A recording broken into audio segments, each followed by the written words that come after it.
संपूर्ण जिल्हा पाहतोय, राज्य पाहतोय. आदरणीय नरेंद्र मोदी साहेबांच्या आशीर्वादानं, आदरणीय देवेंद्र फडणवीस साहेब, शिंदे साहेब, सुनीलता यांच्या मार्गदर्शनाखाली जयपूरच्या सहकार्याने या ठिकाणी सर्व जे 615 मतदार आहेत सगळ्यांच्या आमच्या गाठीभेटी झालेल्या आहेत. अत्यंत खेळीमेळीचं वातावरण या ठिकाणी आहे आणि जे आमचे या जिल्ह्यामधले चांगले एक सलोख्याचे संबंध सागरांबरोबर निर्माण केलेले होते ते आज कामाला आलेले आहेत. आणि आपण पाहता की महायुतीच बरोबर आहे अशातला भाग नाही. इतरही सर्व इतर पक्षातल्या सुद्धा महाविकास आघाडीतले पण बऱ्याच मंडळींना आम्हाला या ठिकाणी सहकार्य करण्याची भूमिका या ठिकाणी घेतलेली आहे. नक्कीच या ठिकाणी आम्ही 500+ पर्यंत जाऊ असं या ठिकाणी आमचा आत्मविश्वास आहे. आमच्याकडे 16 मते होते असं भाजपचं म्हणणं होतं, तरी त्यांना काय एवढे पळावं लागतं?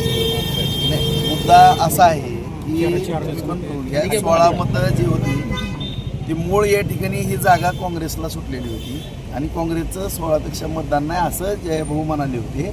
याचा अर्थाचा अनर्थ त्या ठिकाणी काढला गेला, आपल्या सर्वांनाच माहिती आहे.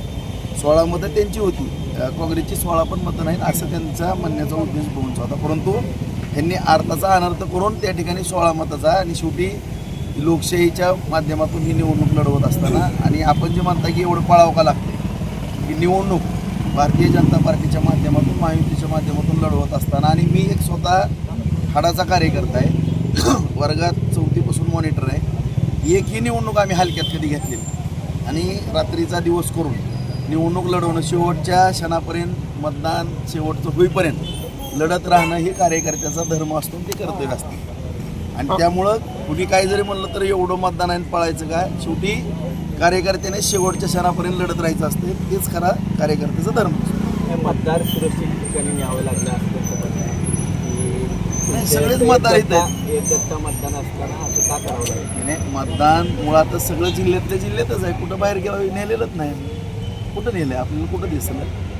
फोटो काही व्हायरल झालेले सातपुतेंनी 55 मतदान. नाही, ती देवाला आता दर्शन घेऊन मतदानाला यायचं ठरल्यानंतर आता शेवटी कुठंतरी एक भावना असतात सर्वांच्या की आम्ही एका ठिकाणी देवाचं दर्शन घेऊन, आता मी रोज देवाचं दर्शन घेतल्याशिवाय बाहेर येत नाही कधी सुद्धा. म्हणजे रोज आमच्या भगवंताचं दर्शन घेतल्यावरच माझ्या कामाला सुरुवात, सगळ्याची भावना आहे. मी एक संप्रदाय म्हणला मग एक माळकरी घराण्यातला मी व्यक्ती आहे, मला विठ्ठल रुक्मिणीचा आशीर्वाद सातत्याने मिळणारच आहे, मिळालेलाच आहे. भाऊ, आपण मागेही म्हटलं होतं की बऱ्याच गोष्टींच्या आरोप होत आहेत, बँकापासून DCC बँकेपासून सगळ्या. विजय चौकात येऊन सभा घेणार 22 तारखेनंतर अकलूजच्या. माझी कुणाला खुन्नस नाही किंवा विषय नाही.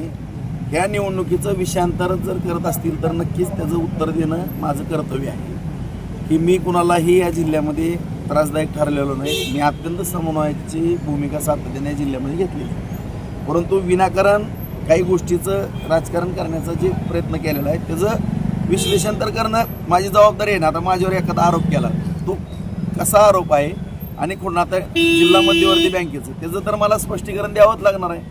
आणि त्याच्यामध्ये मला सांगा की माझ्या जीवनामध्ये मी त्या दिवशी सांगितलं की 1 लाख रुपये कर्ज घेतो आणि 1 लाख रुपये इतर बँकेचं नॅशनल बँकेचं आमच्यावरती आहे. मी कर्ज तर सर्वांनाच लागतं आणि ही सहकार चळवळ जुन्या जाणत्या माणसाने आपल्या आदरणीय सगळ्याच व्यक्तिमत्वानं सहकाराची चळवळ उभा केली ना, त्याला गालबोट लावण्याचा काही जणांनी प्रयत्न केला आणि त्याला मी ब्रेक लावण्याचा प्रयत्न केला. ह्याच्या व्यतिरिक्त काहीच नाही. जी चांगली माणसं आहेत ती चांगलीच आहेत त्याच्यामध्ये, त्यांच्याबद्दल मी कधीच वाईट माझ्या मनामध्ये येणार नाही. अकलूजला सभा घेणार का?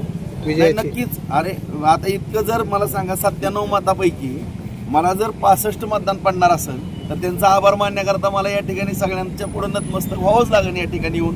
आणि जे आरोप आहेत त्याचं मला स्पष्टीकरण मी आताच सांगितलं द्यावंच लागणार आहे त्या ठिकाणी. आणि मला आता विशेष बाब म्हणून या ठिकाणी या मतदारसंघात बार्शी, जसं मी बार्शी माझं कार्यक्षेत्र आता जिल्हा कार्यक्षेत्र झालेलं आहे, खास करून या ठिकाणची जी जनता आहे त्या जनतेमध्ये ज्या जनतेच्या जीवावरती लोकप्रतिनिधी निवडून आल्यात आणि त्या लोकप्रतिनिधीच्या जीवावरती मी निवडून आलो, त्यांची कामं करण्याकरता या ठिकाणी ये जा करावंच लागणार आहे मला सातत्यानं.